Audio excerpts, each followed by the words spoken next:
Nessa noite. Temos um casal ali em cima também, Deus os abençoe. Nossa equipe vai chegar aí daqui a pouquinho com a lembrancinha. Bom estarmos aqui juntos, bom estar com você que está de forma virtual conosco também, nos acompanhando.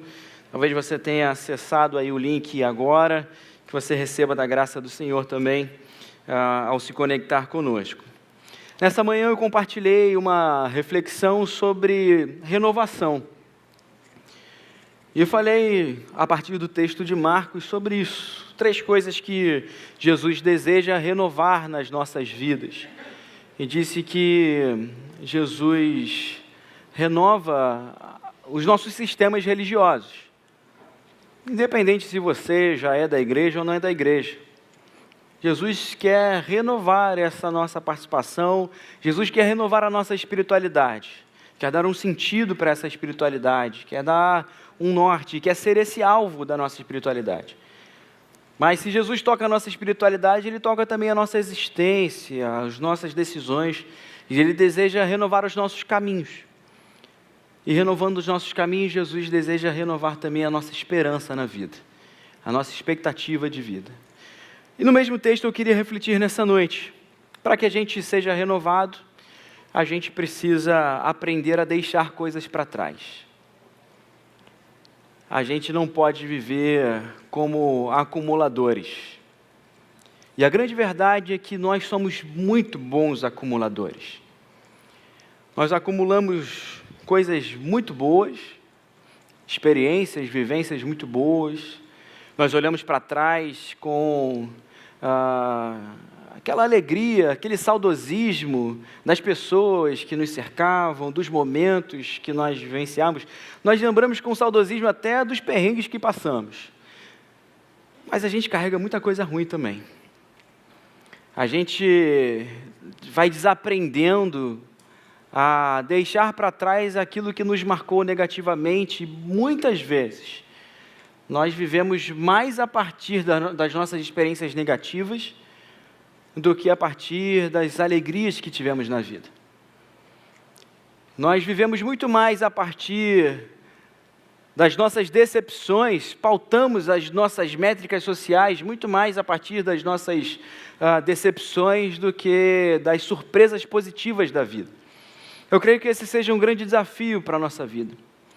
É um grande desafio ser mais impactado, recordar mais das coisas alegres do que ficar rememorando, revisitando coisas ruins. E eu queria aqui, a partir do texto de Marcos, como eu citei pela manhã, o texto de Marcos cita diversas vezes o verbo deixar, como essa expectativa de que Jesus renova a vida. Com essa expectativa de que a gente deixa coisas para trás e a gente assume outras realidades quando se encontra com Jesus. Então eu quero ler alguns textos, alguns pontos. Eu não vou ler aqui o Evangelho de Marcos todos, não por vocês, mas é porque a minha voz vai acabar, porque eu sei que vocês suportariam aqui umas 2h30 de mensagem, mas eu vou ser mais sucinto aqui para que a gente seja mais objetivo. Centralidade do texto de Marcos, ou o princípio aqui, o pontapé da essência do livro de Marcos, para mim está aqui em Marcos capítulo 1, verso 9.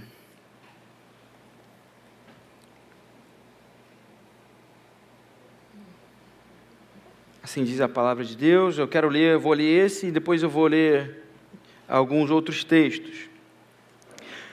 Naquela ocasião, Jesus veio de Nazaré, da Galileia, e foi batizado por João no Jordão. Assim que saiu da água, Jesus viu o céu abrindo e o Espírito descendo como pomba sobre ele. Então veio dos céus uma voz: Tu és o meu Filho amado, em ti me agrado.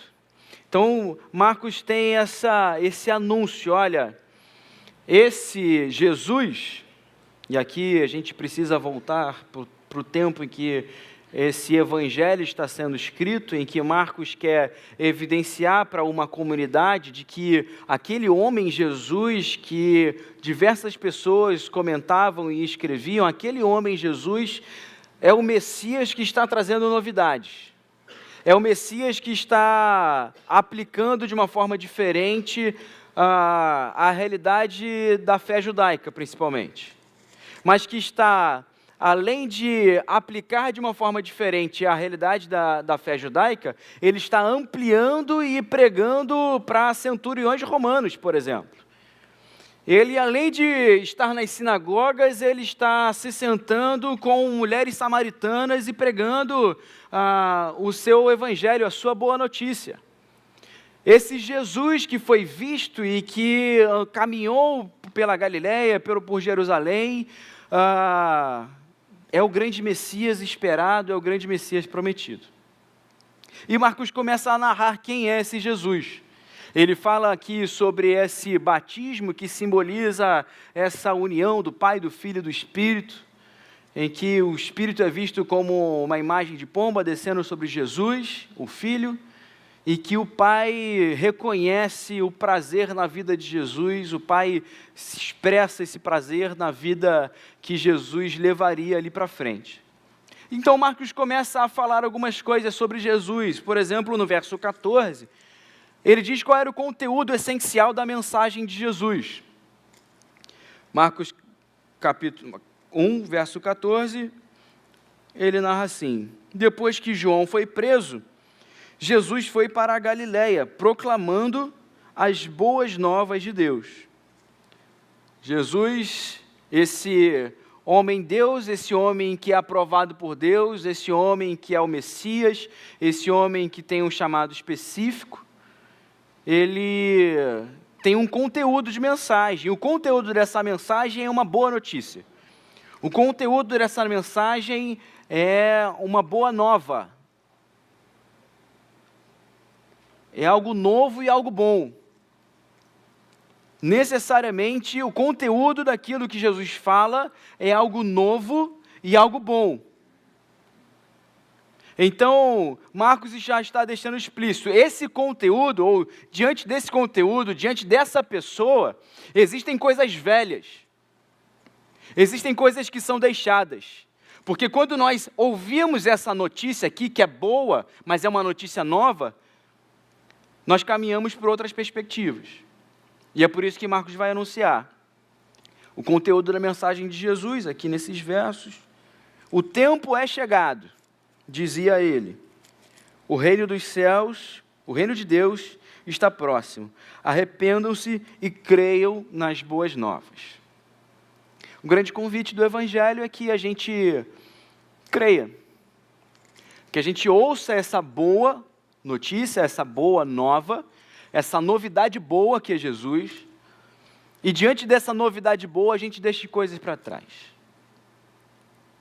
A gente tenha a coragem. Talvez fé tenha a ver com isso. O que é fé? Fé é aprender a deixar coisas para trás. Fé é aprender a olhar a vida em outra perspectiva. Fé não necessariamente é aderir a um sistema doutrinário. Fé não necessariamente é aderir a um sistema religioso. Obrigado. Fé prioritariamente aqui em Jesus é aderir a uma nova perspectiva de vida a partir dele. O que Marcos vai anunciar é que Jesus é essa boa notícia. Ele é a grande mensagem, a vida dele é essa grande mensagem. E eu acho muito interessante que nos relatos que se seguem, Marcos fala aqui de um conteúdo bem resumido. O livro de Marcos é o Evangelho resumido. É o menor evangelho, mais curto, mais direto. Se você for lendo aqui, as passagens são muito direcionais, ele está direcionando, né? Ele tinha acabado de narrar, por exemplo, o que Lucas narra de uma forma muito descrita, que é a tentação de Jesus no deserto. Marcos narra de uma forma muito direta, e o Espírito direcionou Jesus para o deserto onde foi tentado. Muito curto e direto. Essa é uma característica do Evangelho de Marcos. Mas nessa característica e nessa forma, Marcos mostra algumas relações que Jesus teve com pessoas diferentes na sua caminhada, em que pessoas, ao encontrarem com ele, deixaram coisas para trás.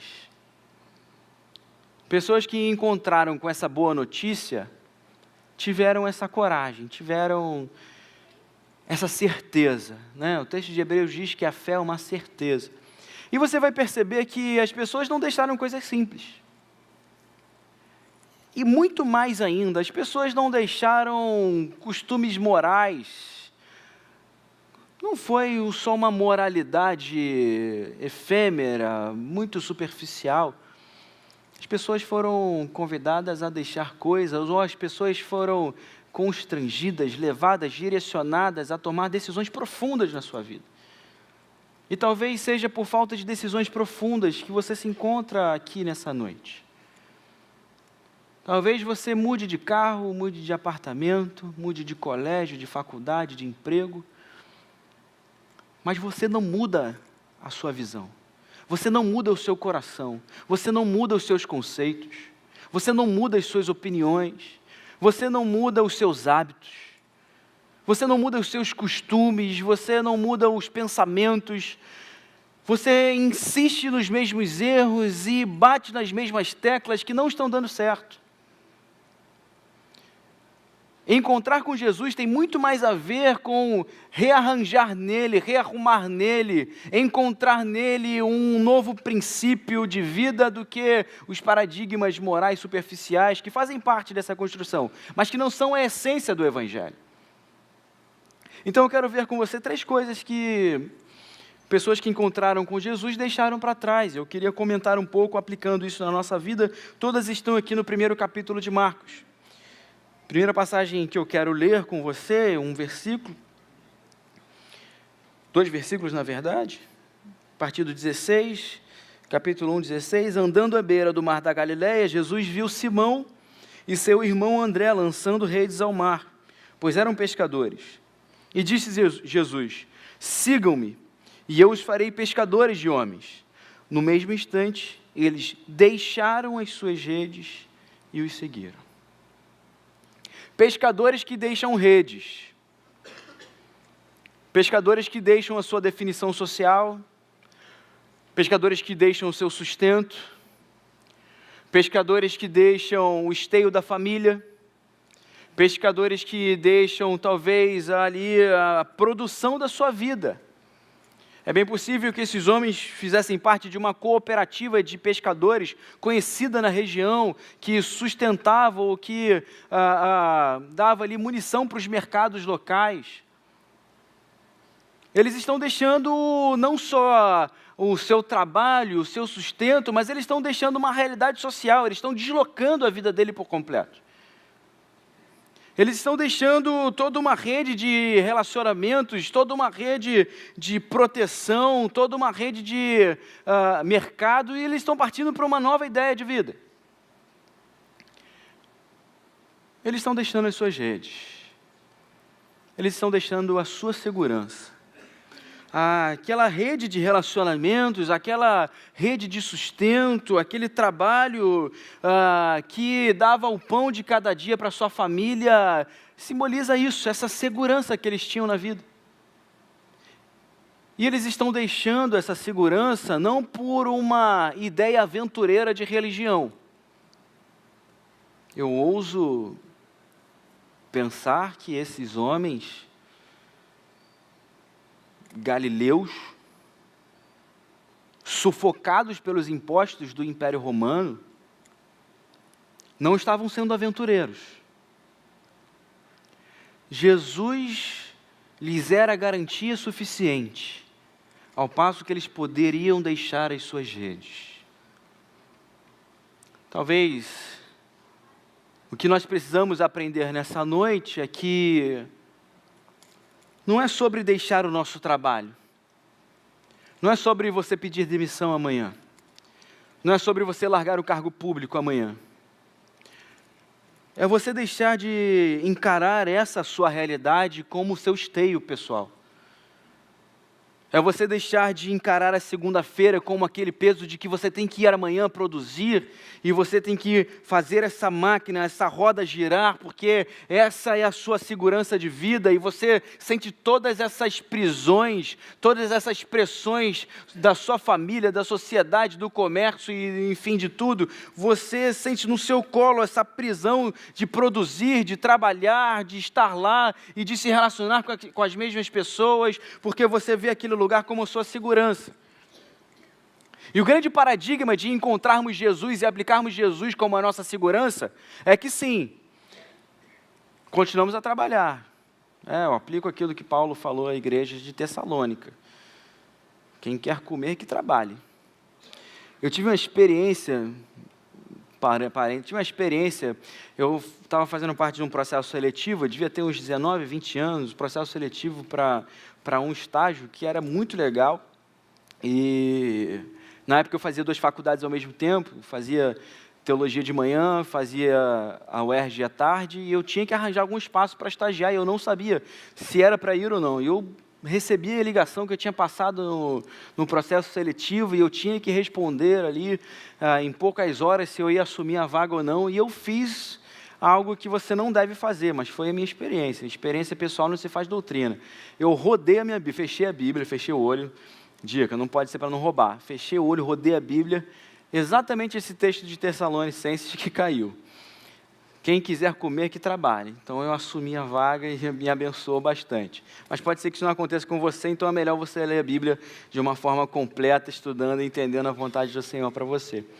Mas voltando para o que eu estou falando. Como eu aplico esse texto? Como eu aplico esse texto à nossa realidade? O que largar, deixar a segurança do trabalho, da minha rotina, as coisas que eu pego na minha mão e falo, isso aqui é o que me dá segurança na vida, e se eu perder isso aqui, tudo se esvai. O que simboliza encontrar Jesus nessa realidade? Para mim simboliza que, ao invés de encarar o meu trabalho só como um lugar seguro para mim, quando eu encontro com Jesus, Jesus está rearrumando os princípios da minha vida. Eu lembro que o meu trabalho é antes um lugar onde eu tenho próximos. Eles são deslocados de um lugar de segurança para a família deles, de um lugar de doação para a família dos outros.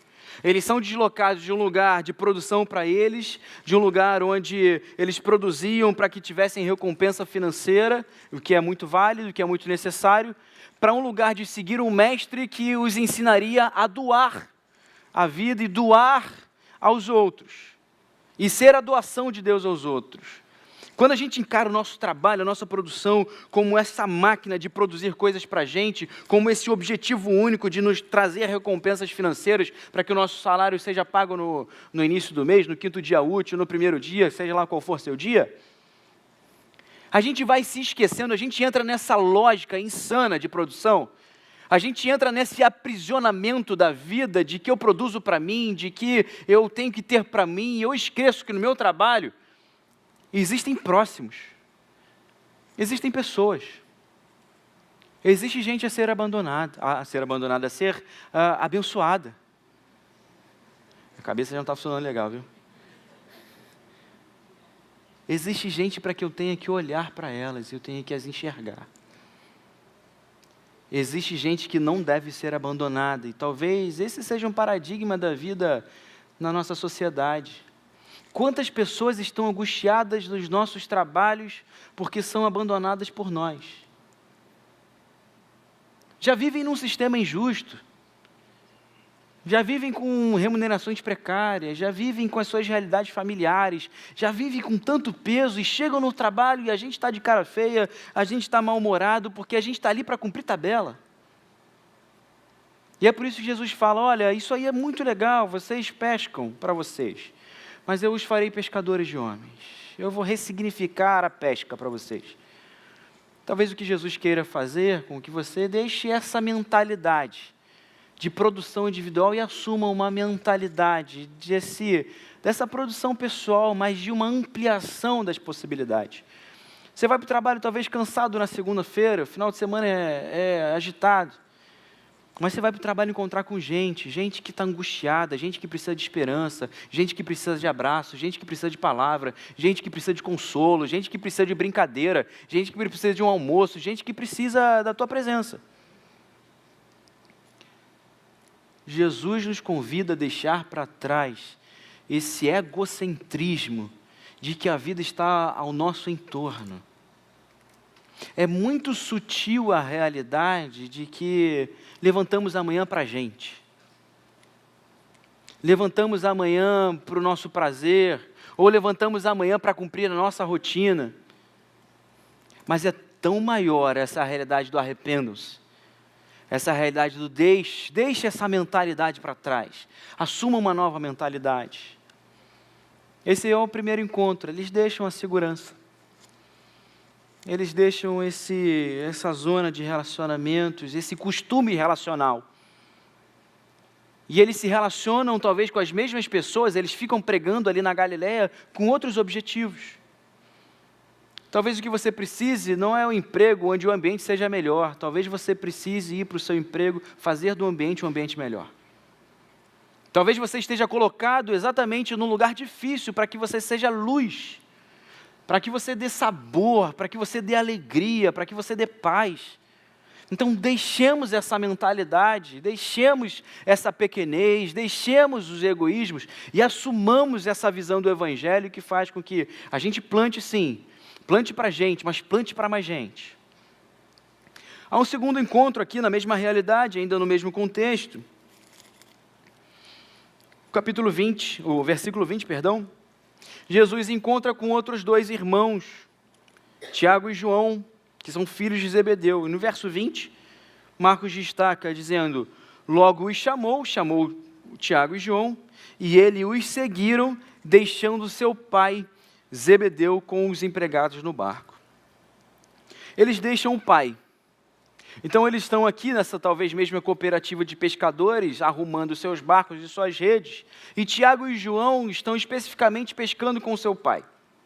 Era muito natural para um homem judeu que ele aprendesse da profissão do pai, assim como Jesus era carpinteiro, seguindo ali os passos de José, era muito natural que os filhos herdassem e aprendessem com o pai a profissão, o sustento da casa, e eles iam ali com essa herança familiar, passando um para o outro, um homem para o outro, a tarefa de sustento da casa.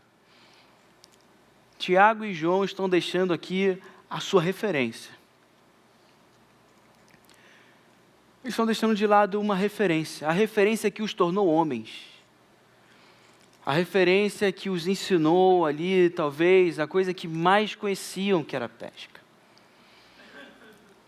Eles estão deixando a referência da casa, eles estão deixando o seu grande mestre. E talvez o que nós precisamos aprender nesses dias e nesses tempos era abandonar algumas referências de vida que temos. Nós temos muitas referências boas, gente que nos ensinou coisa boa. Mas eu quero agora enfatizar, principalmente, referências da vida negativas. Você tem referências negativas. Você talvez contabilize na sua história pessoas que te decepcionaram profundamente, que se tornaram uma referência.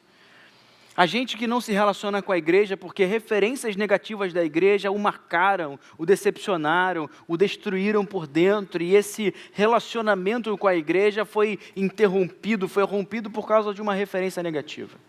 E temos muitas referências negativas na igreja, mas eu posso te dizer por experiência própria, tem muita gente boa, tem muito mais gente boa na igreja, tem muita gente boa para caminhar, tem muita gente alegre para caminhar. Então o grande desafio da nossa vida é que a gente deixe as referências negativas, é que a gente não acumule referências e dores e mágoas e decepções. Eles têm uma ousadia de fazer para mim, para algo que é maior, deixar uma grande referência positiva, deixar talvez o grande incentivador, a grande motivação, o grande mestre da vida deles. O que Jesus nos convida nessa noite é algo que talvez doa mais, mas que se torna mais simples quando a gente assume a realidade de que esse deixar para trás é abrir a possibilidade de que outras referências nos marquem. A gente está falando de deixar não no sentido de perder, a gente está falando de deixar no sentido de ganhar. Porque quando a gente assume diante de Deus o compromisso de deixar para trás referências duras da nossa vida, E quando a gente se permite fazer com que essa referência, essa grande referência positiva que é Jesus, essa grande referência poderosa que é Jesus, essa grande referência do amor que é Jesus, quando a gente realmente assume esse compromisso de falar, Jesus, o Senhor será sempre a minha referência, aí, querido, a gente vai deixar o coração muito hábil para não ser enganado por referências negativas, por referências que aprisionam a nossa vida. O mais interessante de ter Jesus como referência é que Jesus não é uma referência que cativa, que aprisiona. Jesus é a referência que nos liberta. Talvez você ande desde a sua infância cativo de sentimentos negativos. Talvez você tenha construído a sua personalidade a partir de referências negativas, abusos, dores, violências, injustiças, faltas. Coisas tão pesadas que marcam a sua existência, que definiram as suas rotas. Você está aqui hoje porque essas referências acabaram afunilando o ciclo da sua vida. Mas eis que Jesus chega para ser uma referência que não permite mais que isso seja balizador da sua história. Jesus chega e diz para você, olha, diante de mim, você pode deixar isso. Porque se você não foi amado por quem deveria ter te amado, eu te amo com amor perfeito. Se você sofreu injustiças na vida e sofre injustiças na vida, eu sou a justiça de Deus que te cura e purifica de todo pecado. Se você viveu uma vida turbulenta, cheia de notícias ruins, cheias de histórias ruins, cheias de tropeço, cheias dos seus erros, você está cansado dos seus erros. Olha, eu sou o amigo que quer te ajudar a não cair mais. Eu sou a mão estendida que quer te segurar no caminho. Mas para isso você precisa deixar para trás essas marcas, você precisa deixar para trás essas referências, e você precisa fazer de mim a sua referência. Você precisa fazer de Jesus a grande referência da sua vida. E por fim, se nós podemos com Jesus deixar essa nossa segurança que nos torna egoístas, e que marca a nossa ética, marca a nossa forma de viver a vida, marca o nosso aprisionamento social, marca a forma que nós definimos o papel das pessoas, nós nos cercamos das seguranças relacionais. E eu tenho aprendido que quanto mais a gente vai ficando velho, mais essa distância social vai aumentando. Quanto mais a gente vai caminhando na vida e a gente vai tendo as nossas decepções de vida, mais difícil vai sendo fazer novos amigos. Porque a gente vai criando essas zonas de separação, a gente vai criando escudos de proteção. Fica só na pesca que aqui está bom. Fica só no barco, porque aqui você está protegido, você está com a sua rede de relacionamentos, você está sustentando a sua casa, você está fazendo ali os seus amigos e a coisa está boa, já está arrumado, já está aprumado para você. E a gente insiste, a gente fica na constância da estagnação. A gente não vai aprofundando a nossa vida, a gente não vai ampliando a nossa existência, a gente não vai ressignificando nossos dias. E a gente vai se tornando saudosista, porque é natural que o mundo mude. Como eu falei para amanhã, o mundo está mudando. Você talvez esteja parado, mas o mundo está girando. O universo está se expandindo. Está tudo em movimento. Ficar parado é andar na contramão de tudo. Se resignar à espera de que a vida vai ser boa um dia, é andar na contramão da existência. Hoje, diante de Jesus, a gente pode deixar para trás o que está entulhado, e a gente pode olhar para frente, e a gente pode assumir novos compromissos, novas expectativas, e ressignificar a nossa história. A gente ora para o mundo mudar, gente. Talvez o desafio de Deus para a sua vida seja que você mude, e que você tenha a ousadia de mudar o mundo das pessoas que estão ao seu redor. E que a gente não viva nesse pessimismo recorrente, de que as coisas estão ficando cada vez piores, quanto nós somos convidados a olhar para a vida e ir melhorando a vida, e ir ressignificando a vida. Mas por fim, eu queria deixar e trazer a reflexão de deixarmos uma terceira coisa. Agora, a relação é diferente. No verso 31, Jesus está na casa de Simão, um desses pescadores que deixaram suas redes. Jesus entra na casa de Simão e a sogra de Simão está doente. A sogra de Simão está enferma. E o texto no verso 31 diz: então ele se aproximou dela, tomou-a pela mão e ajudou-a a levantar-se. A febre a deixou e ela começou a servi-los. Essa é uma das curas que Jesus faz, mas essa imagem, a febre a deixou e ela começou a servi-los. A doença a deixou, a enfermidade que estava paralisando, a paralisia que a definia, a deixou. E o resultado dessa cura, o resultado desse milagre, é o serviço, é a doação. Talvez você tenha enfermidades que precisam ser curadas por Jesus, e nós oramos para que Ele cure você em nome dEle. Mas que Ele cure em você, que Ele te restaure a saúde, que Ele te restaure o vigor, para que você sirva pessoas. Senão, não tem sentido nenhum. Jesus não tem cura só para nos exaltar e nos fazer curtir a vida a nosso bel prazer. Jesus quer curar você, para ressignificar a sua história, para te dar propósito de vida, para te colocar no caminho dEle e fazer com que você amplie as suas possibilidades, servindo as pessoas que estão ao seu redor. Nós precisamos deixar as nossas enfermidades. Às vezes, elas não vão nos deixar, como nesse texto. Mas há um desafio de Deus para você não fazer que a sua enfermidade te defina. Nós vivemos num tempo em que conhecemos a depressão, conhecemos a ansiedade, conhecemos a angústia. São enfermidades que estão na nossa sociedade. E talvez elas não te deixem. Então o convite de Jesus para você é: deixe elas comigo. Trate elas comigo. Trate elas com o seu psicólogo. Trate elas com o seu psiquiatra. Mas deixa elas comigo, porque elas não te definem. Você não é um depressivo, uma depressiva. Você é uma pessoa que tem depressão. Você é uma pessoa que talvez tenha um transtorno de ansiedade. Você talvez seja uma pessoa que vive ou que possui o espectro autista. Mas você, acima de tudo, é um servo de Jesus. E quando a gente deixa isso, a gente trata, a gente cuida, a gente continua tomando a medicação, a gente faz tudo o que precisa fazer.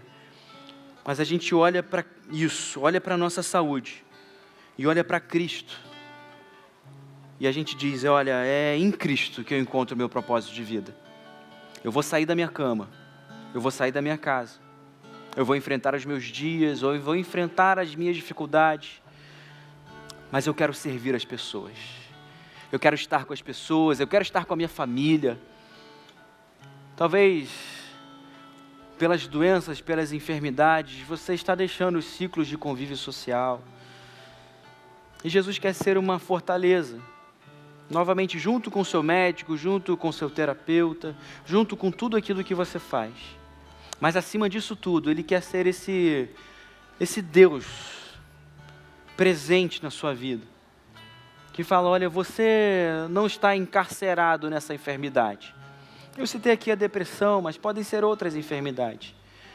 Podem ser outras dores que estão te aprisionando e te definindo, e que você diz, olha para si e fala: olha, eu não tenho nada a fazer para os outros, eu não tenho nada a acrescentar. Talvez você não saiba ler e escrever, mas você não está aprisionado a isso. Talvez você não tenha um curso de ensino superior, você não está aprisionado a isso. Talvez você não tenha crescido numa religião, não conheça da igreja e das coisas, você não está aprisionado, não é sobre isso. É sobre sermos servos do Senhor. É sobre deixarmos para trás essas definições. É sobre deixarmos para trás essas enfermidades, essas marcas, que às vezes na nossa mente nos aprisionam, mas quando nós encontramos com Jesus, elas nos deixam ir. Porque nós corremos para Ele e nos sentimos livres com Ele. Talvez você ore para ser curado da depressão, para ser curada da depressão, da ansiedade. Talvez você esteja vivendo numa crise e você ore por isso. E talvez Jesus esteja dizendo para você, olha, não é só sobre ser curado, mas é sobre deixar isso ser a definição da sua vida e permitir que eu seja a definição da sua vida. Permitir que eu seja a razão da sua história, permitir que eu seja a razão de você sair de casa, seja a razão de você levantar amanhã, seja a razão de você participar da sua família, seja a razão de você participar da igreja. Talvez você tenha coisas a deixar nessa noite. Para que você tenha a sua vida renovada, para que as suas possibilidades sejam renovadas, você precisa deixar coisas nele. Deixar a sua segurança, esse comodismo de fazer sempre a mesma coisa. Mas que já está se tornando um cansaço para você. Deixar as suas referências negativas, as suas más impressões, e permitir que haja uma referência boa para você, que é Jesus Cristo. E talvez você precise nessa noite deixar as enfermidades, os problemas que te cercam, as dores que te cercam, e permitir que você seja livre para segui-lo e livre para servir as pessoas. Eu creio que Jesus esteja falando com você hoje. Eu creio que Jesus queira que você deixe algo no altar dele. Sim, a enfermidade pode ser um pecado. O Brasil é o maior consumidor de pornografia do mundo, tanto de homens quanto mulheres, quanto de adolescentes, mas quanto de adultos. O Brasil é um dos maiores consumidores de álcool. Estou falando desses que são mais superficiais. Talvez você esteja preso em raivas e ódios profundos. Talvez há muito tempo você esteja preso em relações tóxicas. E você precisa deixar isso no altar do Senhor. Talvez você esteja há muito tempo preso numa autoimagem depreciada. Você se olha sem valor. Você se olha sem perspectiva. E Deus está falando com você agora, dizendo, na minha presença, deixando isso de lado, eu te faço um servo, uma serva valiosa na minha presença. Talvez alguém tenha imputado uma enfermidade sobre você, pela sua pobreza, pela sua realidade social. Mas eis que Jesus diz, olha, você encontra comigo nessa noite, e enfermidade nenhuma mais pode te cativar, porque eu te faço livre. Eu quero orar por você, eu quero convidar você a fechar seus olhos. Há algo a ser deixado hoje diante de Jesus. Você está há muito tempo insatisfeita com o seu trabalho, com o seu ambiente de trabalho, reclamando de tudo, tornando tudo um peso, tornando a vida um peso. A vida é pesada para você, Jesus quer aliviar a sua vida. Você está há muito tempo tendo a vida com referências negativas, acumulando raivas, acumulando ódios. Jesus quer ser a paz e o perdão no seu coração. Você está há muito tempo acumulando enfermidades, você está há muito tempo acumulando dores, acumulando limitações e prisões. Jesus é a liberdade da sua vida nessa noite. Mas existe uma pergunta que você precisa responder. Você quer deixar essas coisas e seguir Jesus? Você quer deixar essas coisas e confiar no poder dele que está falando ao seu coração agora? É isso que você precisa responder, e a única coisa que você precisa nessa noite, tanto nós que estamos aqui, quanto você que está conosco de forma virtual, é falar assim: Senhor, eu quero deixar essas coisas para trás. Eu quero assumir um compromisso contigo. Nós estamos de olhos fechados. E eu queria saber se há alguém nessa noite que está falando: Senhor, eu quero deixar isso no seu altar. Você sabe, e o Senhor sabe. Você não precisa expor isso agora, mas você está deixando coisas no altar do Senhor nesse momento. Você está sendo liberto por Jesus nesse momento. Se essa mensagem é para você, se Deus está falando no seu coração, eu quero te convidar a ficar de pé no seu lugar agora e eu quero orar por você. Se é com você, se é em você, pode ficar de pé, nós queremos orar por você. Amém. Deus te abençoe. Amém. Deus te abençoe. Há mais alguém nessa noite que está tendo o coração liberto, que está deixando algo no altar do Senhor. Amém. Deus te abençoe. Mais alguém quer falar para Jesus: sim, Senhor, eu não quero mais viver preso, eu quero ter essa referência. Deus te abençoe lá atrás, querido. Deus te abençoe. Há mais alguém? Eu quero orar pela sua vida. Deus te abençoe. Há mais alguém? Eu quero orar por você. Deus te abençoe. Eu quero muito que você tenha essa coragem de começar hoje a tomar uma nova decisão de vida. Você não estará sozinho nessa caminhada. Nós queremos ser o corpo de Cristo, a igreja de Jesus, nesse momento, e te ajudar a deixar essas coisas para trás. Por isso, eu quero orar por você. Há mais alguém? Eu quero orar por você, de forma voluntária. Deus te abençoe, querido. Deus te abençoe na galeria. Deus te abençoe. Glória ao nome de Jesus. Mais alguém? Deus está falando no seu coração. Novos momentos precisam de novas atitudes. Talvez você nunca tenha ficado em pé num templo. Talvez você nunca tenha querido se expor. Não é para te expor, é para que nós como família, nós estamos em família aqui. Nós estamos em casa aqui. Nós queremos te abraçar e orar por você. A última vez, eu vou perguntar: há mais alguém aqui nessa noite? Deus te abençoe, querida.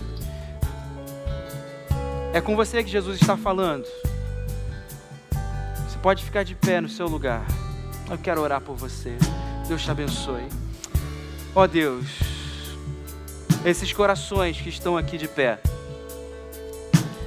deixando a vida no seu altar, deixando suas redes, deixando o seu pai, deixando suas enfermidades e olhando para ti, te recebendo ou reassumindo um compromisso contigo. Ó Senhor, em nome de Jesus, cura cada coração. Seja a tua segurança dessa alma, dessa vida. Seja tu, Senhor, a referência dessa vida. Seja tu, Senhor, a liberdade dessa vida. Que não haja mais nenhuma definição amedrontadora, violenta, injusta a definir os passos. Que não seja mais nenhuma mágoa, Senhor, nenhuma decepção que defina a história dessas pessoas, mas um encontro amoroso contigo, o abraço do teu amor, o poder do teu amor, Senhor. Muito obrigado porque nessa noite elas estão de forma pública, voluntária, dizendo: Senhor, eu quero deixar para trás essa vida. Eu quero deixar para trás essas coisas que tu conheces. E eu quero ser tocada por ti, para viver novas coisas na tua presença. Sela, Senhor, esses compromissos no teu altar. Aquelas pessoas que também estão de forma virtual, Senhor, tomando essa decisão. Cuida de cada coração em sua presença.